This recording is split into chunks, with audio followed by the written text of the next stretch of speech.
confusing, we're going to switch the x and the y values, solve for y, and then relabel it with the inverse notation, which is f inverse of x. Just a quick review, the inverse of addition, the opposite of addition is subtraction. The opposite of subtraction is addition, so these two are interchangeable here.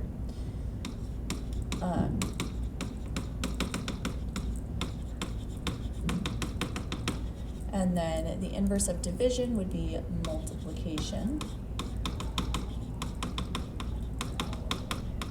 And the inverse of multiplication, going back to division.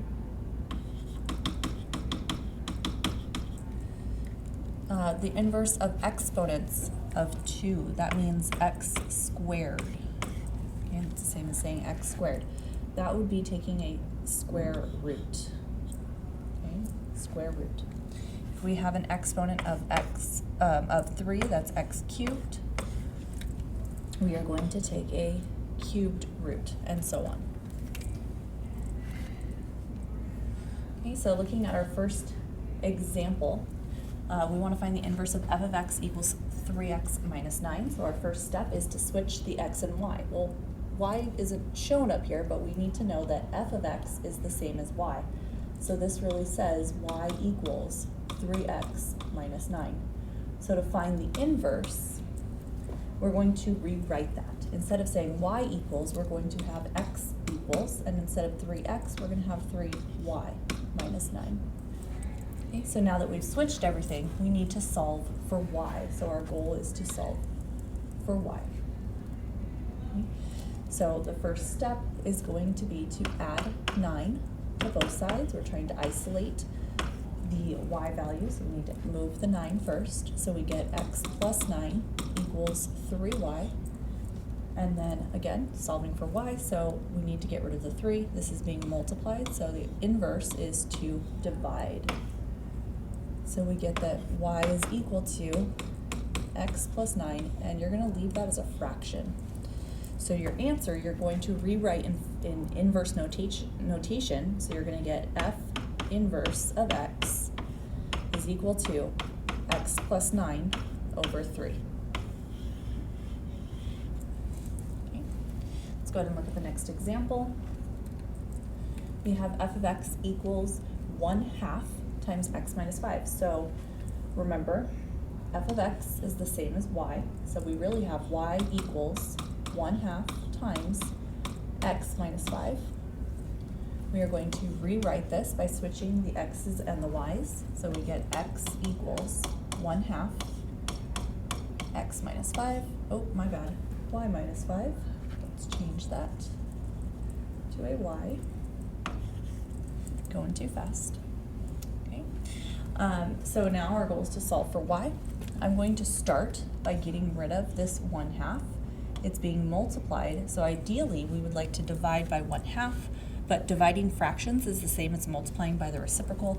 So really we're just going to multiply this by the reciprocal of 1/2, which is 2/1, or just 2. So we're going to multiply both sides by 2. The fraction and the 2 cancel.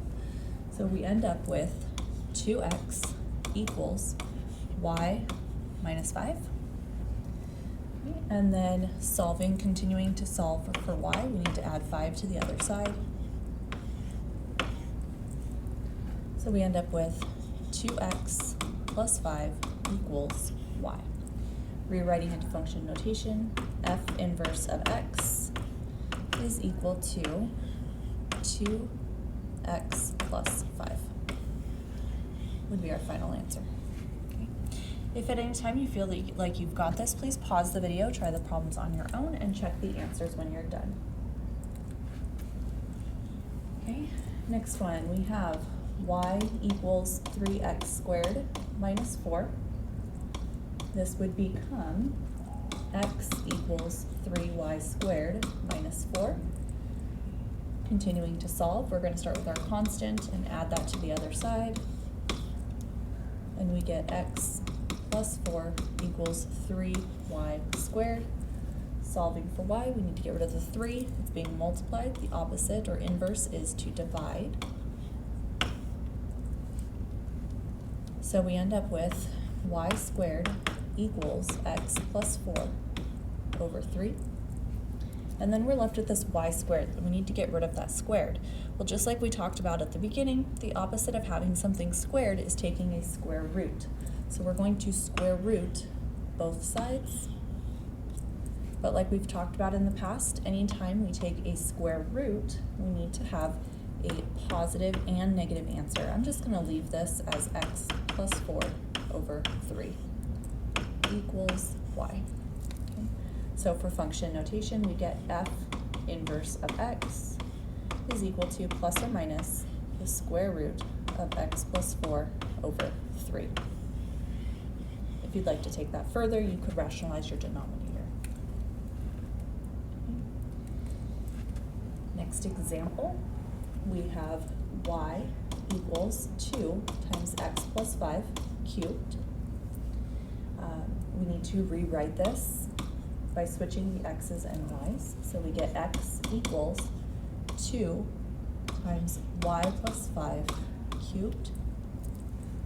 We're going to start by getting rid of the 2. It's being multiplied, so we're going to divide. So we get x over 2 is equal to y plus 5 cubed. And as of right now, your cube is holding everything together. That needs to be the next thing that we get rid of. The opposite of having a cube is a cube root. So we're going to cube root both sides. And I'm going to leave that as is for now. So we get x over 2, we get the cubed root of that, is equal to y plus 5. Continuing to solve for y, we're going to subtract the 5 to the other side. So we get x over 2 in the cube root,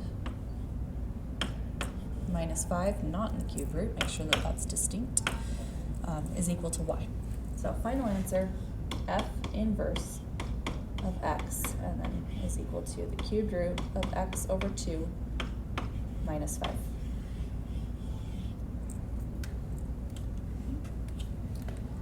Next example, we have y equals 1/3 times x minus 3 squared plus 5.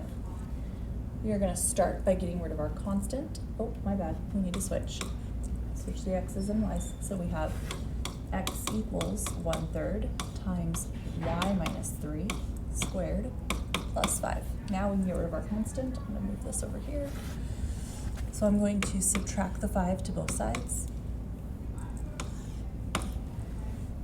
We get x minus 5 is equal to 1/3 y minus 3 squared. Next we have the 1/3 being multiplied with this squared piece, so we need to get rid of that by dividing by 1/3. Dividing by 1/3 is the same as multiplying by the reciprocal. The reciprocal of 1/3 is 3. Keep in mind that all of the left side is being multiplied by 3, so we are going to have to include parentheses here now. Our 1/3 and 3 cancel, so we get 3 times x minus 5, because everything is going to get multiplied, is equal to y minus 3 squared. Okay. Again, solving for y, the square is holding everything together, so we need to get rid of that. The opposite of a square is a square root. So we're going to take the square root of everything. The square and the square root cancel. So we get the square root of 3 times x minus 5 is equal to y minus 3.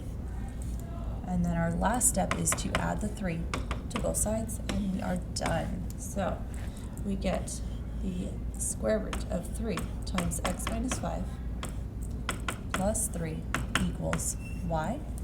In function notation, that would be f inverse of x is equal to the cubed root, or the square root, sorry, of 3 times x minus 5 plus 3. And that would be your final answer.